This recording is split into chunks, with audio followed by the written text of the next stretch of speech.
¿Qué tal? ¿Cómo les va? Muy buenos días. Tal como les anunciábamos, nuestra entrevista hoy en Tele Buen Día es con el presidente de la Cámara de Industrias del Uruguay, Washington Coralo. ¿Cómo le va? Buenos días. Gracias por acompañarnos. Buen día a todos, buen día a la audiencia. Muchas gracias por esta oportunidad de presentar a la Cámara de Industrias. ¿Cómo observa la Cámara de Industrias la situación que se está viviendo con Ecolat allí en Colonia? Obviamente es un tema que preocupa a toda la industria, preocupa a la sociedad.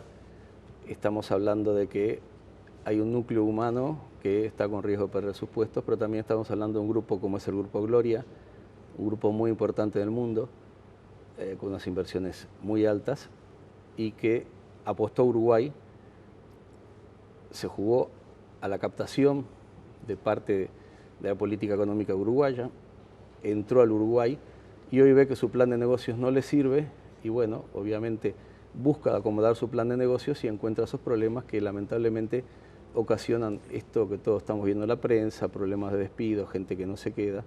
Creemos que es un tema muy delicado y habría que buscar la solución para que no ocurra con Ecolat y no ocurra con otras empresas similares, que permanezcan los capitales en Uruguay. La idea de la Cámara de Industrias es buscar o está a disposición, si el gobierno entiende pertinente, para intentar retener al Grupo Gloria en nuestro país con su inversión.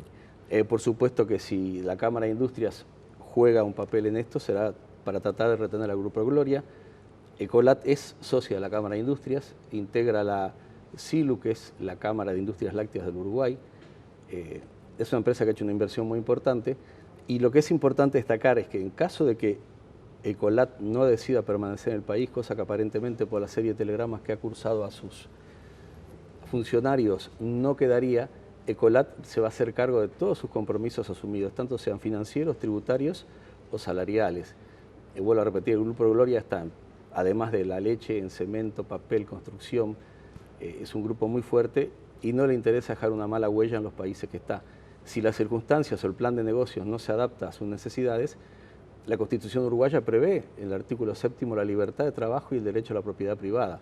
Gloria, ejerciendo sus derechos, tratará de contemplar a los actores de la sociedad uruguaya para que nadie se sienta perjudicado. Y como socio de la Cámara de Industrias, ¿les han planteado la preocupación a raíz de los últimos acontecimientos y las dificultades que han tenido para funcionar? ¿Es algo que ustedes de alguna manera podían prever que podía llegar a suceder? Uno nunca prevé escenarios negativos. El grupo Ecolat pertenece a la Cámara de Industrias Lácteas. La industria láctea es uno de los gremios de la Cámara de Industria. En sus reuniones han estudiado los distintos temas y han visto cómo pueden solucionar este diferendo que tienen. Lamentablemente hoy se está transformando más que en un diferendo, en la posibilidad muy seria de que se retiren del país y la Cámara puede hacer lo posible para tratar de retenerlos y colaborar con ellos y colaborar con el Uruguay, colaborar con los funcionarios que están afectados en esa tarea, pero también es importante que el gobierno trate también de dar alguna señal positiva para que el grupo Ecolat trate de revertir su decisión de retirarse, ¿no? Y hablando de las señales del gobierno, esto que el presidente de la República, José Mujica, haya salido ayer a la prensa y haya dicho claramente que la empresa tomó una serie de malas decisiones. No estoy dentro de Ecolat, no me corresponde a mí juzgar las decisiones de Ecolat, pero entendemos que no es lo mismo estar en la política que estar en la actividad económica. Las empresas tienen un objetivo, tienen accionistas, tienen que responder ante sus socios del exterior y si las condiciones que tienen ellos no le dan, pueden tener la opción de retirarse del país. No entendemos que sean correctas las apreciaciones del señor presidente de la República y de algunos miembros del gobierno en el sentido de que toda aquella empresa que vino a invertir, Ecolat invirtió fuertemente en Uruguay y si no le dan sus negocios, la función de Ecolat es tratar de generar divisas y tratar de generar fondos y flujo de capitales que les permitan hacer frente a sus compromisos y retribuir a sus accionistas o inversores. Si ese plan de negocios no le da, lógicamente Ecolat puede verse obligado a cambiar algunas líneas de producción y eso está previsto. ¿Y ya había planteado Ecolat o les constaba a ustedes cierta preocupación por el accionar del sindicato? Ya habíamos tenido algún contacto con ellos, sí, pero Ecolat, como muchas empresas del sector lácteo y de otras industrias, apuestan siempre al diálogo. Nosotros en la Cámara de Industria apostamos al diálogo constructivo. De hecho, hemos estado reunidos con futuros ministros y con ministros actuales de este gobierno, el futuro gobierno, tratando de limitar las líneas y las pautas de acción para el próximo periodo de manera tal de que la función nuestra es tratar de atraer la mayor cantidad de capitales posibles al Uruguay, mantener el promedio de inversión sobre valores del producto que sean interesantes y que resulten atractivos para el Uruguay y también resulten atractivos para el pueblo uruguayo, que encontrarán esos capitales la posibilidad de ir a trabajar y de generar esa riqueza que precisa el país, ¿no?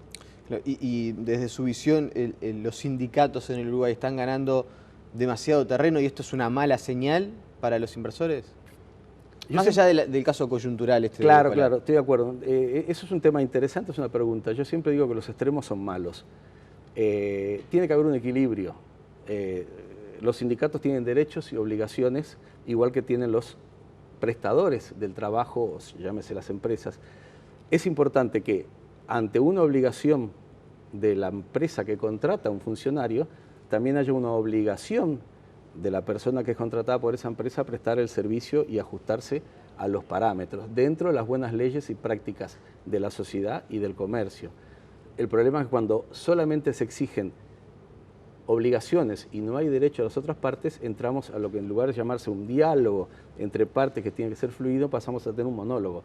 Y si tenemos un monólogo no es bueno, porque si yo digo A y digo B y usted me dice, bueno, A lo considero y B no, pero yo digo A y B y usted me dice, no, ni A ni B, y tenemos un convenio firmado y hablamos de que tenemos cláusulas de paz, un generamiento o un accionar previo a cualquier decisión de compensación, llámese un aviso previo, 72 horas, un veedor, después pasar al Ministerio de Trabajo y en el caso último llegar al derecho de huelga, que es un derecho legal y establecido por la Constitución del Uruguay. Lo que buscamos es que se den los pasos previos. Lo que no nos gusta y no queremos que caiga es que una empresa se sienta presionada y antes del diálogo ya directamente pasen a las etapas o de huelga o de ocupación sin dar la chance de sentarse a discutir. ¿Y hoy está pasando eso? Y hoy vemos que en algunas empresas pasa eso, no en todas. Hay muchos sectores que tienen madurez sindical, de hecho hay sindicalistas que están con buena madurez sindical, pero también hay gente nueva que tal vez falte explicarle cuáles son los conceptos, porque todos en la vida tenemos derechos y obligaciones. Y creemos que es muy importante que el que tiene derechos sepa reclamarlos y el que tiene obligaciones sepa cumplirlas. Y le comento que tuvimos el placer de tener hace un mes atrás al futuro ministro de Trabajo, el señor Murro, y él hizo mucho hincapié que él, como futuro ministro de Trabajo, veía correcto que haya derechos y obligaciones. O sea, la contraparte tiene que también estar dispuesta a dialogar con la otra parte. ¿Y le plantearon a Murro, por ejemplo, alguna preocupación por la designación de Juan Castillo? No, para nada. Inclusive recibimos al señor Juan Castillo y a la señora Cristina Fernández. Vuelvo a repetir, ellos todavía no asumieron el gobierno. Hay un gobierno nuevo que va a entrar el 1 de marzo en el Uruguay. Nuestra primera visita es una visita de carácter protocolar, en la cual también la Cámara de Industrias, yo soy presidente desde noviembre del año pasado.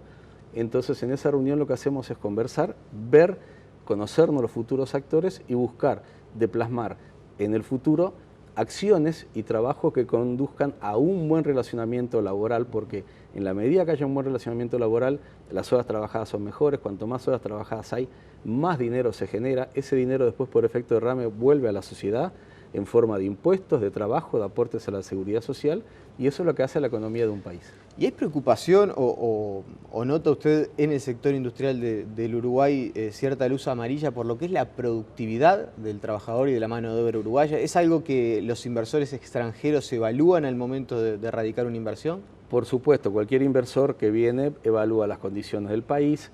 Hay una palabra clave hoy en día que es el market access o el acceso al mercado.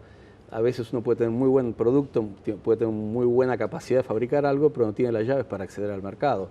Uruguay está dentro del Mercosur. Mercosur, en teoría, permitiría a la producción uruguaya acceder a mercados tales como Brasil, Argentina, Paraguay, Bolivia. Tenemos un acuerdo de preferencia con Chile. Entonces, a veces, esos capitales que se podrían radicar o en Argentina o en Brasil buscan radicarse en Uruguay. Primera misión es atraer esos capitales, correcto, lo atraemos. Hay una ley que es la COMAP, que es una ley de promoción que ha sido mejorada desde hace muchos años y que realmente genera intereses para esos grupos inversores que vengan a establecerse en Uruguay. Pero después de hechas esas condiciones en las cuales le dimos la capacidad de que traigan el capital, que inviertan, hay que generar las condiciones internas del país, o sea, un ámbito laboral acorde con lo que precisa el país, un concepto de servicio del país. Ahí ya entramos a hablar del tema de competitividad, tarifas públicas, infraestructura del país, infraestructura vial, educación, capacidad de tener personal apto e idóneo para manejar esos equipos que se van a integrar al Uruguay. Creo que el inversor no solo mira, lógicamente, la capacidad de acceder al mercado, sino que también mira qué es lo que le brinda al país en materia de acceso a productos, a tecnología, a educación, a mano de obra capacitada para poder llevar adelante ese emprendimiento, ¿no? Claro. Y en cuanto a la designación de Carolina Cose, también le comento que la semana pasada, no la anterior, tuvimos la visita del señor ministro de Industria y Energía, Roberto Kramerman, tuvimos la visita de la ingeniera Carolina Cose, futura ministra. Como hecho positivo destaco que la futura ministra vino con 4 de sus principales asesores y dijo cosas muy importantes que realmente a nosotros nos llamó la atención. Ella entendía lo que cuesta a veces a un empresario, sea de 3 funcionarios, de 5 o de 100, o sea, pequeña, mediana o gran industria, llegar a fin de mes para cumplir con sus compromisos laborales y sus compromisos con el Estado. Ante ciertas preguntas específicas de temas que ella podía no conocer, dijo, no estoy capacitada para contestar ahora, pero sí me voy a interiorizar. Y creo que eso es una buena señal, porque todos recordamos que Bill Gates, hace muchos años, cuando largó, no me acuerdo si fue el Windows Vista o el Windows 7, contrató 100 ingenieros y le preguntaron por qué, y dijo, yo no estoy capacitado para manejar todo eso, preciso gente que me ayude. Hay que delegar para poder hacer que el producto ese que estamos ofreciendo llegue al mercado en las mejores condiciones. Me quedan unos minutos simplemente, pero no quiero dejar de preguntarle por los planteamientos que ustedes le realizaron a Carolina Cose. Desde la visión de la Cámara de Industria, ¿qué es lo que más urgentemente hay que solucionar o que ustedes necesitan que se avance? Tenemos que solucionar sin ninguna duda, lo plantea el Uruguay, inclusive lo ha planteado autoridades futuras del gobierno, otros gremios que trabajan con nosotros, tanto para el mercado interno como para el mercado de exportación. Hay que mejorar la productividad del país y hay que bajar el costo país. O sea, hay que lograr que el Uruguay, los insumos industriales que brinda el Estado, lleguen a precios internacionales. Hay un viejo principio, no se exportan ni impuestos, ni inflación, ni ineficiencia. Nosotros tenemos que tratar de ser un país moderno y avanzado. Podemos otro día hablar de lo que es la industria para los próximos 5 años, pero sí le digo que es importante, además del capital, tiempo y trabajo que se necesita hoy en día para viejo principio de cómo instalar una industria, se precisa además de capital, tiempo, trabajo, tecnología, innovación y calidad. Y después el acceso a los mercados. Y Uruguay tiene que tratar de brindar y ser óptimo por su escala de economía interna en permitir a esas empresas que instalan en el país acceder a esos servicios que yo le estoy diciendo. ¿Ven con buenos ojos el Sistema Nacional de Competitividad que se plantea? No tenemos todavía muchos datos. Por supuesto que toda aquella palabra que sea mejorar la competitividad para nosotros suena a una palabra razonable y coherente. Lo que hay que buscar es que después eso que se plantea en un ámbito de teoría o de números, bajarlo a la realidad y que esos números o esa futura acción de competitividad llegue a las empresas que integran el aparato productivo del país. ¿Las perspectivas para el 2015 de la Cámara de Industrias? Aspiramos a que el país no caiga. Vemos que Uruguay en muchos casos somos exportadores de productos primarios. Lo ideal sería tratar de darle valor agregado. Ahí entramos en un paradigma. Cuanto más valor agregado le damos a los productos, más influye el costo laboral del Uruguay. El costo laboral no solo lamentablemente formado lo que se llevan los funcionarios, que es correctísimo, la retribución de un trabajo, sino las cargas que van acompañando a esos costos. Entonces, pero el escenario es que la industria pueda llegar a no crecer. El escenario es que la industria esté en stand-by. Si logramos, algunos hablan de un crecimiento de 1%, 2%, 3% del producto, unos lo excluyen las papeleras, Monte del Plata, UPM, zonas francas. Lo ideal es que el país trate de mantener ese crecimiento. Para eso se precisa confianza de los inversores, buenas señales del gobierno y, por supuesto, buenas señales de los actores, que es la industria la que está involucrada en lograr esos objetivos. Bien. Washington Corrado, le agradecemos su presencia aquí en Canal 4 esta mañana. No, muchas gracias a ustedes y a la audiencia, un buen fin de semana y que sepan que estamos trabajando para que el país sea lo mejor posible. Hacemos la pausa y seguimos con más Telemundo.